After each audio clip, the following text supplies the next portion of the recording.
Great. Hello, everyone. My name is Janet Lyons. I am the Field and Partner Marketing Manager at Juniper. I'd like to welcome you to the first in our three-part series covering Zero Trust in government agencies. We have brought together a panel of industry luminaries to discuss the White House Executive Order on Zero Trust, its implications to government agencies, and how the technical community can help government agencies achieve compliance. Before we get started, I wanted to make you aware of a couple of things. As you've heard, we are recording the session and we will make it available afterwards. During the panel discussion, if you have a question, please utilize the Q&A panel and we'll try and address it during the session. If time doesn't allow, we'll be sure to follow up afterwards. And then finally, we're always looking at ways to improve the webinars we bring our customers and partners. So welcome your feedback when the survey launches at the end of the panel discussion. Thank you again for attending. I'm going to turn this over to Chuck Brooks, who was named Top Tech Person to Follow by LinkedIn, and also cited as Top 10 Global Tech and Cybersecurity Expert and Influencer, who's going to lead our discussion today. Tom, the session is yours. Thank you, Janet. It's a pleasure to be here. Welcome, everybody, for the Juniper Federal Zero Trust webinar series. We're going to be talking about Zero Trust and its implications, particularly to federal agencies, but also how the integrator community, federal integrator community deals with some of the challenges with Zero Trust. We have a really illustrious panel, and Janet, you said luminaries, and they certainly are. And I'm just going to read their titles. You'll recognize the companies too. We have Shawn Wells, Managing Director for Cybersecurity Strategy and Technology at Accenture Federal.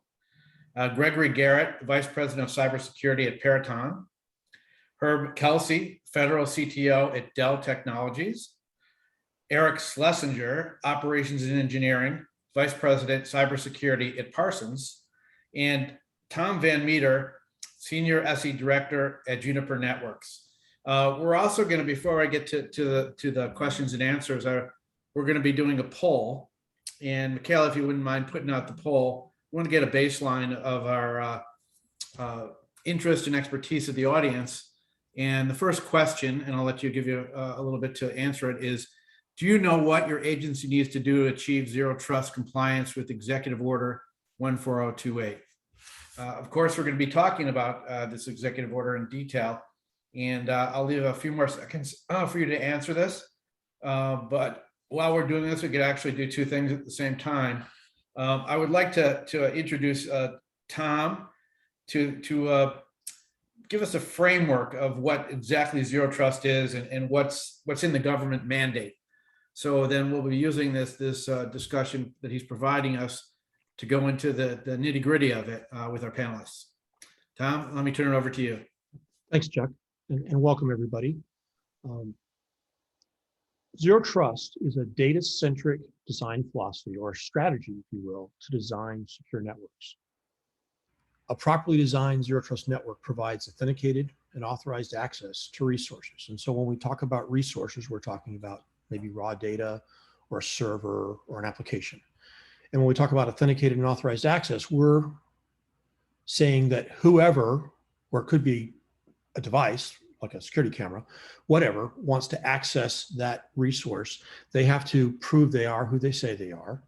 And then once they prove that who they are, they don't just get access to the resource, they have to be authorized access to the resource. So let's say John Doe or Jane Smith uses a CAC or a PIV to authenticate who they are. Just because they're John Doe or Jane Smith doesn't mean they get access to the resources. They actually have to go through a policy enforcement point that authorizes and validates that they are allowed to get to that resource. Zero Trust is really the next step in securing the nation's cybersecurity infrastructure. So back in 2014, NIST published a cybersecurity framework. They updated it in 2018. In 2020, NIST published 800-207, which is the Zero Trust architecture document.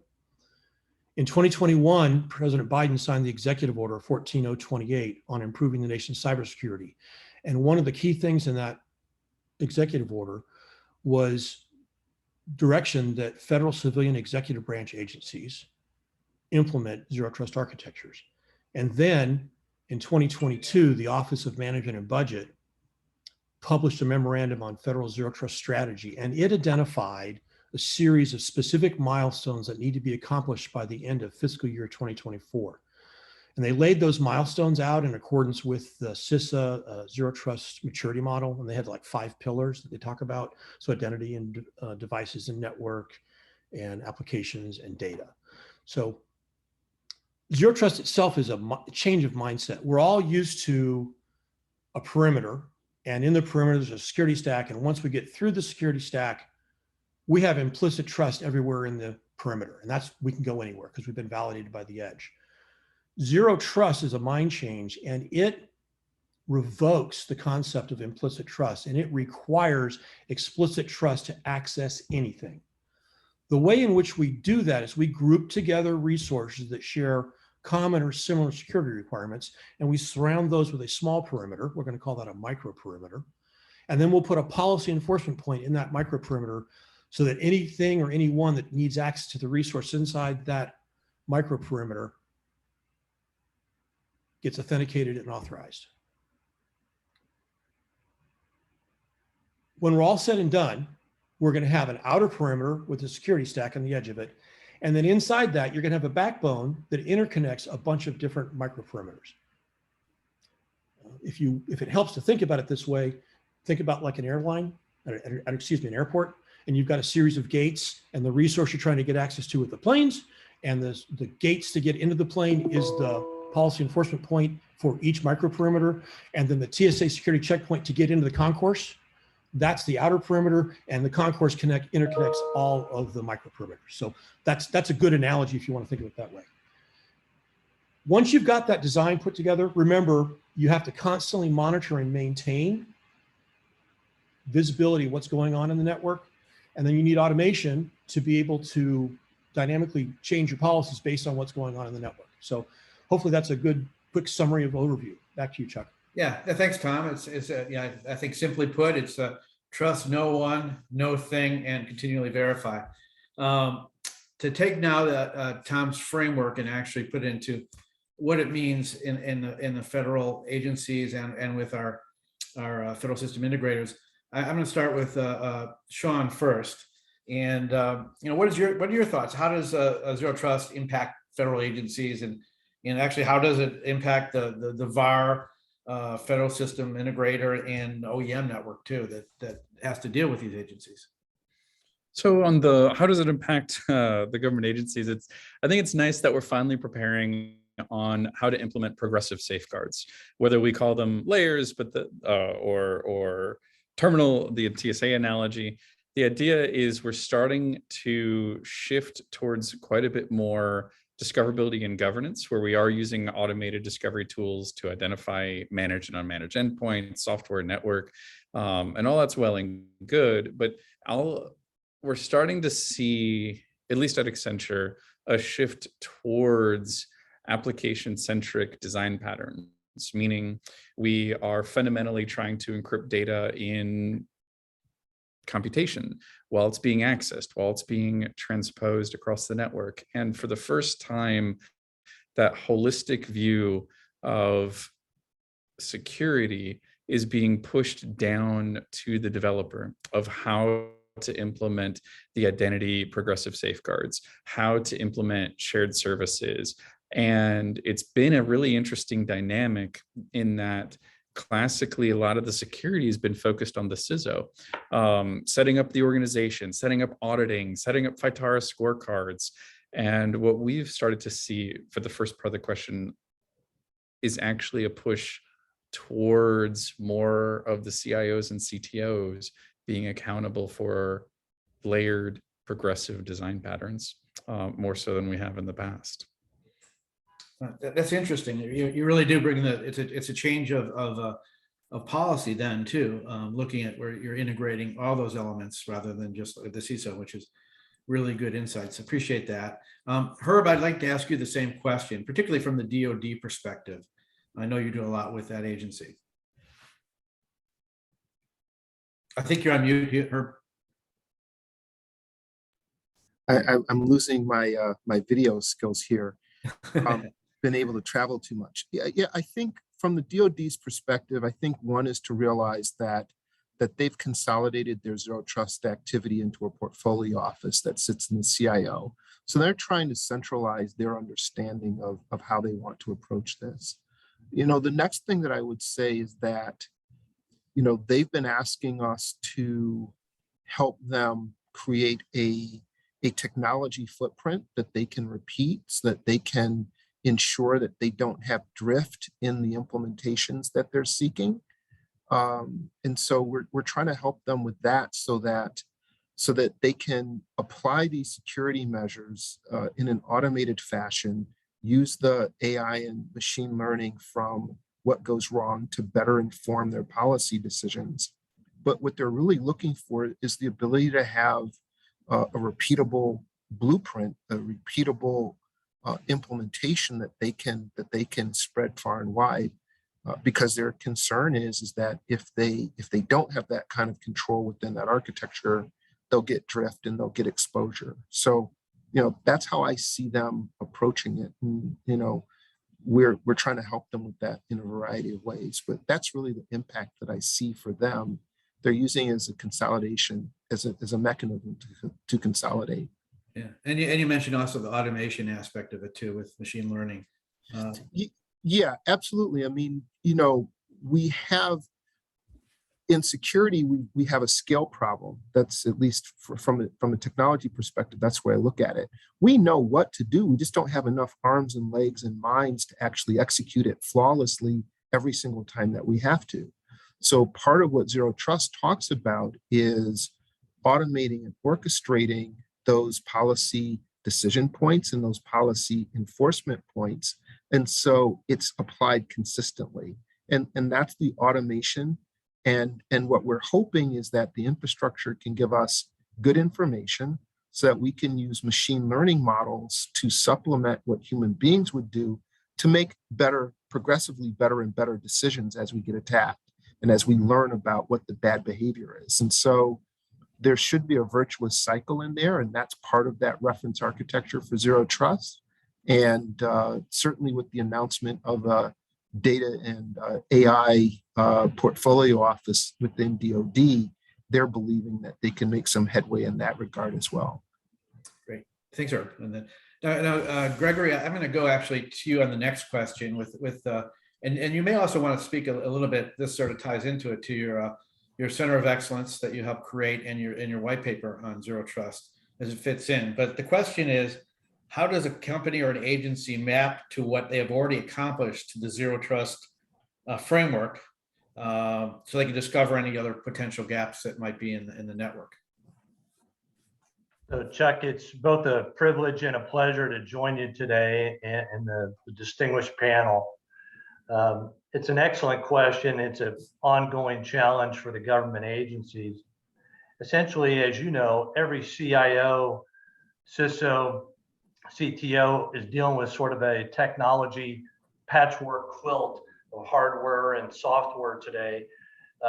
Each agency is unique from a threat profile, their technology investment, and they're looking to try to find what's the right solution that will work for them to, as Tom just spoke to earlier, address these various design tenets that are included within the Zero Trust concepts. And I think, a lot of agencies are struggling because right now there's a lot of companies pitching that their software will provide a Zero Trust panacea. And so, as a systems integrator at Peraton, what we've done is to try to spend time with as many of the different partners, whether it's cloud service providers, cloud access security brokers, major software providers, to actually vet their software. We've created a Zero Trust ecosystem, a test lab, to be able to bring all the different vendors' capabilities in, whether it's their identity, credential, and access management, whether it's companies like Okta or CyberArk, bringing in various cloud-based internet isolation capabilities like Menlo Security or Zscaler and their Zscaler internet access. or Palo Alto Networks, as Herb and others talked about with their Cortex XDR and their XSOAR, their security orchestration and automated response technology. Because at the end of the day, people want to know that it'll work in their environment, that it's compatible with their systems, and they want to know how they can optimize their overall security in a way that aligns with the design tenets that Tom laid out earlier. And I think that's the big challenge. And so what we're trying to do is help educate people, both internal to our company, as well as our business partners and our customers, as to all the different technology solutions that are out there. And so, when I talk to clients, my conversation is, we're playing a game of chess here. And it's really a multi-dimensional, all technology, all domain game. And it's a high stakes game, right? And so we're trying to figure out the best way to help our clients win this game. And it's a big challenge for all the agents. Chuck, I'd like to extend that, add to that. I mean, we're being asked to do the same thing. And so, Dell's making a fairly considerable investment in a center of excellence for zero trust that will allow our customers, our federal customer, to see the interaction at an enterprise level, at an edge level, and at a tactical level. And just as you said, their concern is being able to validate that those workloads can function properly. And the key is, if we can accelerate that understanding by giving them a, quote, pre-built zero trust environment of the 20 or 30 ecosystem partners that it takes to build that, that's a tremendous accelerator for them, tremendous advantage. And as I said, that's work that we've been asked to support, and we've been investing and supporting that on behalf of our customer. Yeah, great. Both your centers for excellence seem to be also, security by design and education and orchestration. So it's I'm glad you're both doing that. As we know, this zero trust involves many vendors. It's we're all in it together. It's like Shawn said, it's holistic. So the more we're working together, the better. And along that line, I'd like to move to Eric, actually. How we can work together. How can the technical community assist the government to satisfy the federal mandate? And also, I'd like you to work in the growing attack surface on this, because that's an issue too, particularly with Ukraine-Russian conflict going on and our critical infrastructure at risk. Sure. No, great question. So I would go back to what Tom said earlier around, we have to abandon sort of traditional models, the idea of that perimeter security and just, endpoint protection isn't enough, right? And even the concept of layered security, right, isn't enough, right? So I think it's a cultural and a mind shift to start with when it comes to helping sort of translate, the hundreds of pages that come out from NIST. I love all their publications, but you have to have, a doctorate in order to sometimes translate that into real actionable, intelligence and the ability to take that and drive behavior, right? But it really starts at a culture change. And I think shifting from that old school sort of perimeter defense into these micro segments or managing your blast radius starts with realizing that trust is really just another vulnerability that a threat actor can exploit, right? So if you can take the idea of micro segmentation and dealing with your blast radiuses and flip that, where your model of zero trust is to take those communities, right, those little communities that are supposed to be empirically trusted, and then allow that to grow. Then through those machine learning and those things, that's where zero trust can come into play, because you open the aperture slowly versus giving everything to everybody from the beginning. Now, when it comes to how the technical community can help our government partners, it's really to avoid what I consider is the buzzword that is zero trust. I think it's somewhat scary. It's daunting. Depending on how you market it and how you pitch it, it could be somewhat what I'll call employee or employer not friendly. Right? It feels like to a developer or to the community, it could be something you're taking away. It could mean that they take it as you don't trust me to do my job. It could be, you're going to make my job harder, right? And so where we can come in is really taking our expertise and our partnerships with our vendors and other area people in this industry and being able to bring sort of what I consider a bulletproof strategy, which translates not to just putting in a technology solution that claims to be zero trust, but to put it in because we know it offers zero trust, and then be able to show and partnership how to prove or validate that it meets those guidelines, right? So it's not a matter of just plugging something in and setting it and forgetting it. It's really being consultative and advisory to make sure we can show how it's meeting those mandates. Good insights there. Yeah, so this is really a process, and I think we're going to be learning from the process as we go along. But I'm actually surprised how fast it's being adopted already in the federal government, which seems to be unusual, considering how government usually moves much slower. But so this next question is really for everybody. I'd like to get your thoughts on, who should be responsible for implementing zero trust? Should it be the CISO, the CIO, the CTO, the CFO, the C-suite? And along those lines, it's not just who's responsible. So what are those challenges that will require whoever is responsible to address, and why it should be that person or persons? So I'll start again with Shawn on that, since you brought it up initially too. Yeah, you were trying to lead the witness. No, I'd argue there's kind of like at least three principles. The first that we've all been tap dancing around is the perimeter is dead, and firewalls and VPNs don't protect the network anymore. So the idea is, as agencies are moving to cloud native infrastructure, cloud native applications, there's almost a need to dynamically reconfigure based on users and trust scores and optimization, which arguably is a technology problem. So in the concept of perimeter being dead, we're often leaning into CTOs to reevaluate their architectures. Maybe there's there's kind of the second tenet where the compromise must be assumed. So if intruders are omnipresent, they're aggressive, they're agile, they're nation states, basically defenders have to lay the foundation in a independent and autonomous way. So that could be dynamic threat analysis, that could be risk models of multiple attack vectors, and CISOs are largely leading this conversation.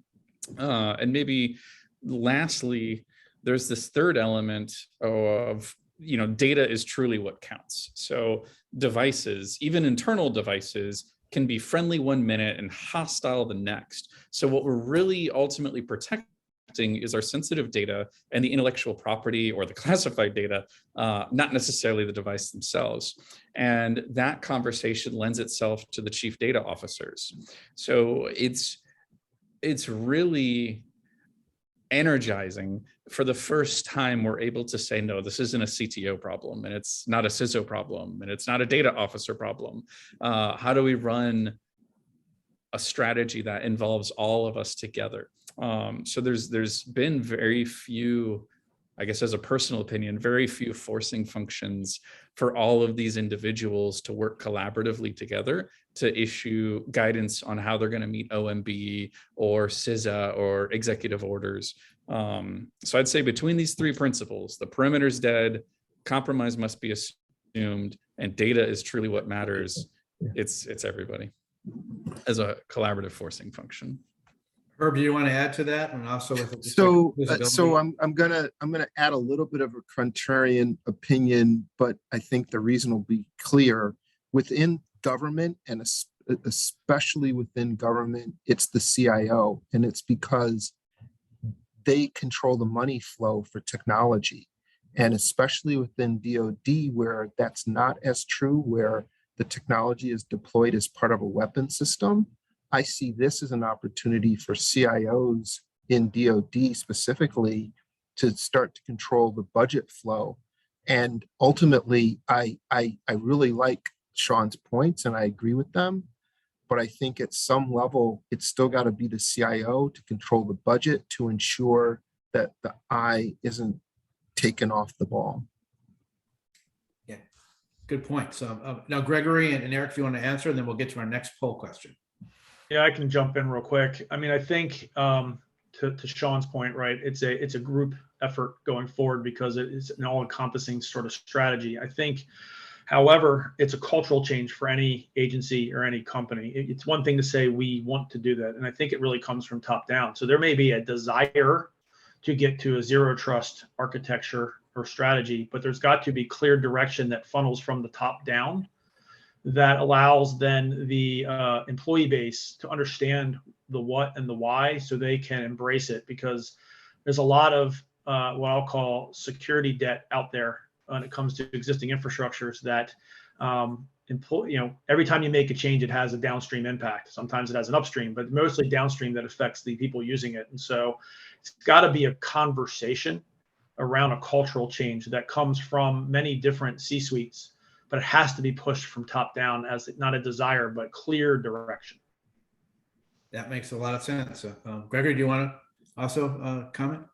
Yeah, I'd be happy to. So I think one of the complexities that federal government agencies deal with as well is the federated environment, because often I find the headquarters CIOs who are basically enabling policy, but the implementation is done at a specific center or an institute or I'll say a field organization or field command that has their own separate CIO and sometimes their own separate budget.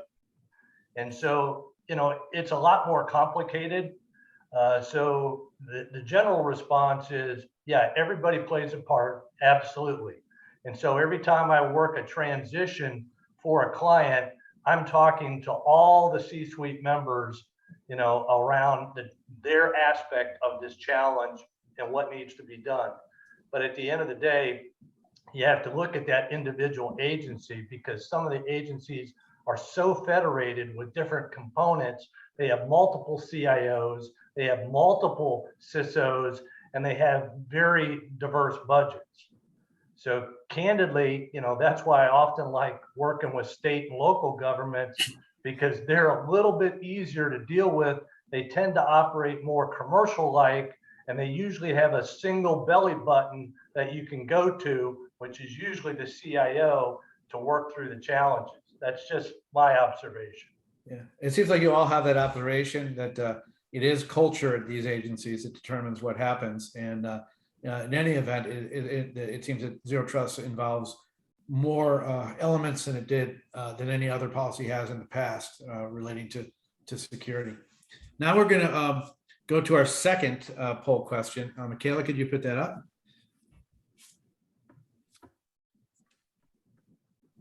The question is, did you know that you can leverage your existing security and networking infrastructure as part of a transition to zero trust network architecture? You can either be yes, no, or I'm not sure. We'll give you a few more moments to answer.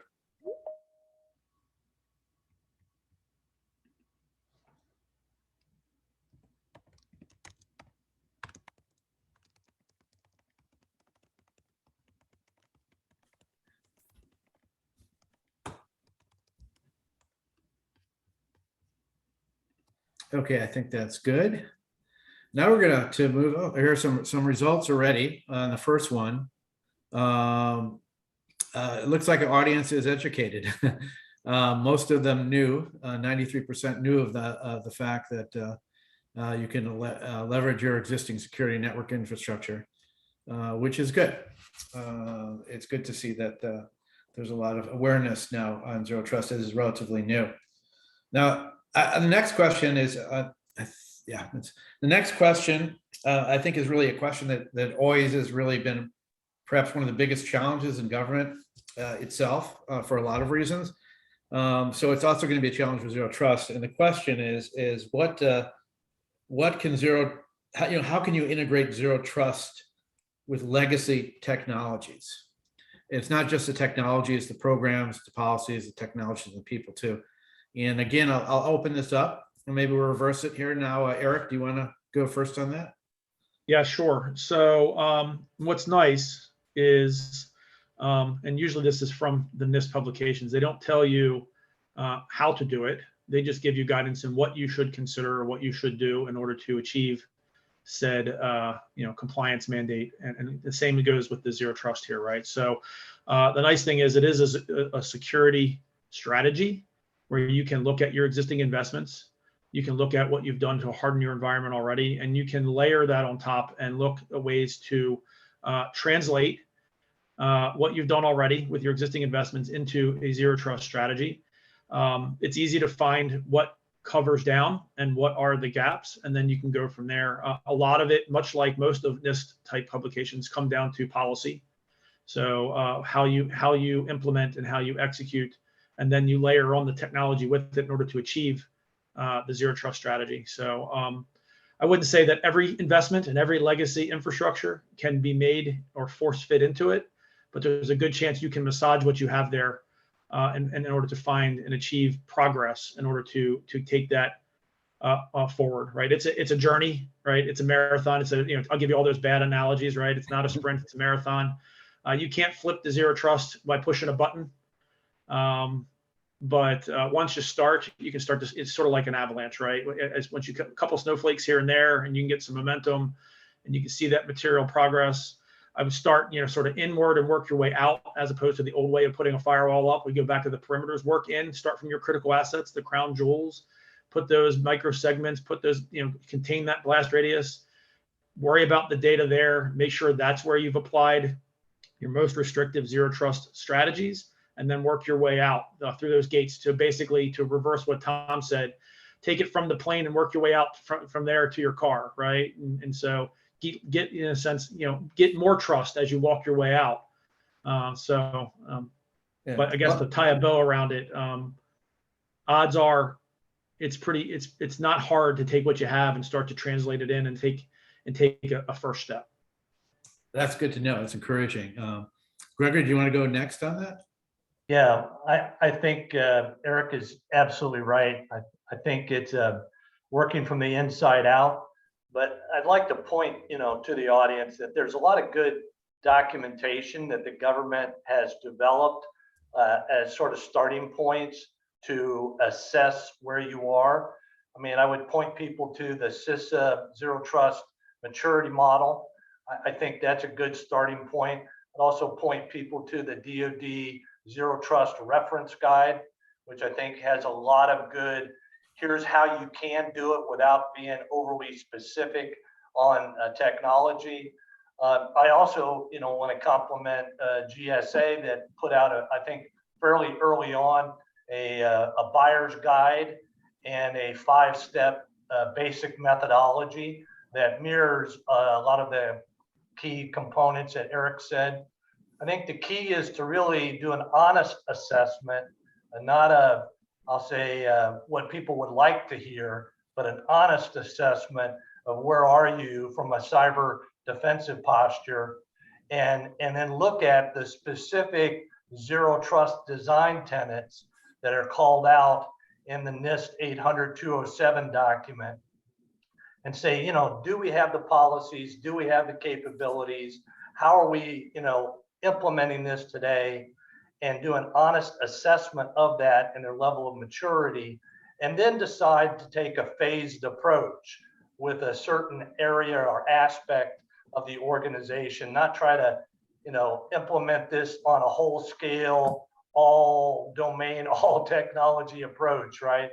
It's like, creating a agile process approach where you're doing, sprints on a limited basis over a period of time to try to figure out a evolutionary path rather than a revolutionary path to get to zero trust.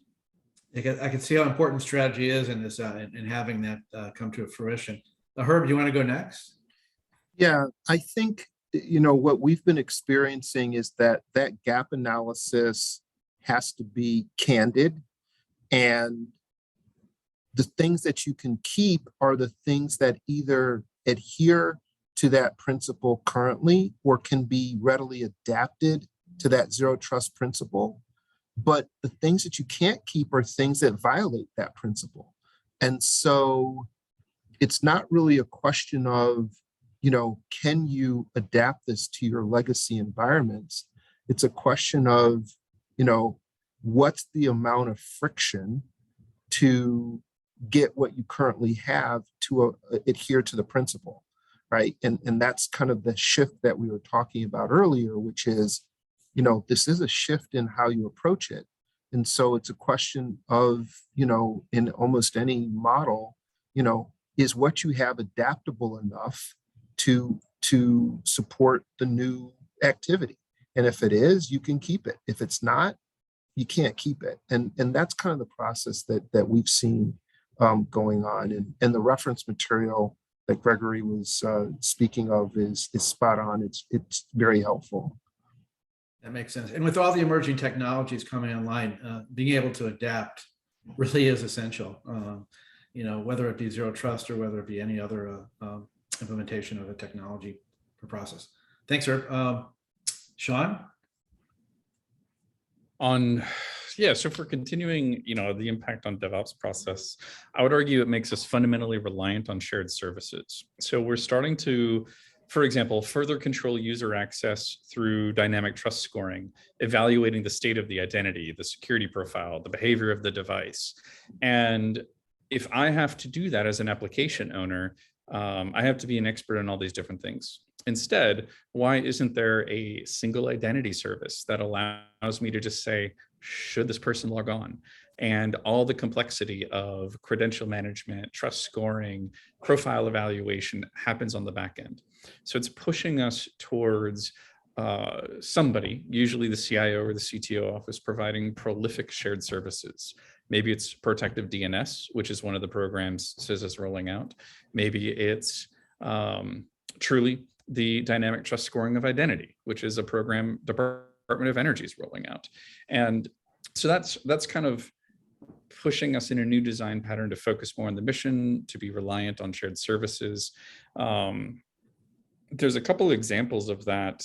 I think we've all mentioned ideas, but there's two interesting things maybe the attendees could learn about. The first is NIST has a program called Online Informative References. And the idea is, how do we start measuring in almost giving our auditors the ability to measure, are we mature in our zero trust journey? So there's an individual, Stephen Quinn at NIST, Online Informative References, who's actually coalescing a whole of government maturity model that allows us to incrementally measure, did we just read the memo all the way through? Can we get an A on our FITARA scorecard for zero trust? And what controls at a organizational level, at a programmatic, and even down to a technical level are being incorporated there. So while we're standing up our shared services and changing the way our DevOps team create buffers around their apps, simultaneously we need to audit it. And what's cool about the NIST work is that they're doing it in automated methods. So for the question of like DevOps processes, usually you have some CI/CD system, continuous integration system. And for one of the first times, NIST is actually publishing controls that say if you are using the, I think it was Gregory who mentioned like the Zscalers and the Polos and the Oktas and the Linuxes, wouldn't it be nice if there was an automated way to see if your technical controls are put in place in a machine code method? So for those interested, you can check out the NIST National Checklist Program as a way to increase the velocity of your DevOps teams while ensuring you're staying within the guardrails of the zero trust controls. Great. Yeah, I'm a big fan of what they're doing, particularly NIST, and this. It's a great checklist. Now that we have time for one more question, and it's questions from our audience. We have a sophisticated audience, as the poll questions have verified. We'll get one more final poll question afterward too. The question is sort of a multi-part question. How do the panel participants plan to help the agencies actually secure agency workloads to meet the zero trust parameters?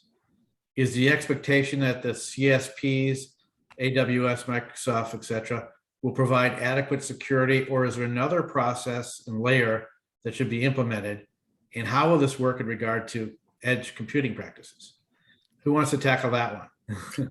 I'll go first because it's okay, great. Fairly straightforward for us at Dell. We are standing up that enterprise edge tactical environment at those different scales and form factors, connecting them with the network and allowing government participants to verify their workloads in those environments. So maybe it's heavy enterprise centric and they're just getting simple data from the tactical edge. How does that impact things? Or maybe they're pushing a lot of AI and ML out to the edge for whatever their architecture reason, and they need to validate that scaling. And so, you know, for us, we're trying to provide a test bed for those workloads and let them learn before they have to commit. Would anyone else like to weigh in that from the panel? Yeah, I would, Chuck. I think in a similar manner, in a similar approach at Peraton, we're working with customers very closely with proofs of concepts under OTAs and other transactional agreements and various trials to give them the opportunity to test the integration, the optimization of different devices in different scenarios, and be able to put, I'll say, a parameter around what extent they want to implement various different technologies and capabilities within their enterprise systems. So I think being able to help them provide a secure test bed, a sandbox to test the different technologies in a way that's not going to negatively impact them, but yet demonstrates the capability, the interoperability, the flexibility. I think those are all positive things that we in industry can do to help the government agencies, which, you know, tend to be somewhat risk adverse when it comes to making significant changes in their technology stack. Well, and also they would have to use production resources, and that's really not available to them, you know. And so there's some advantages that we have if we can take it out of band from them.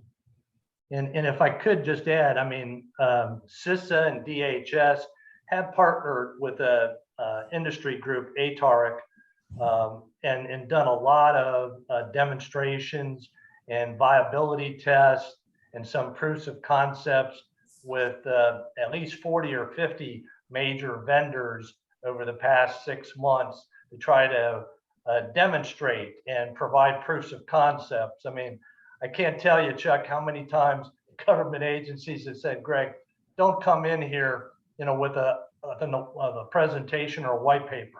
Show me a demo. Show me how you can make this work. Give me a proof of concept. Show me how you've done this for another government agency or a state and local government agency. You know, don't want the dog and pony show. You know, show me the proof. That seems to be a trend now in all the agencies, and it's really encouraging to see with the knowledge base we have here that I think we will be able to implement a zero trust in these agencies with the talent and skills and knowledge of the companies involved. We have time for another Michaela for our final polling question.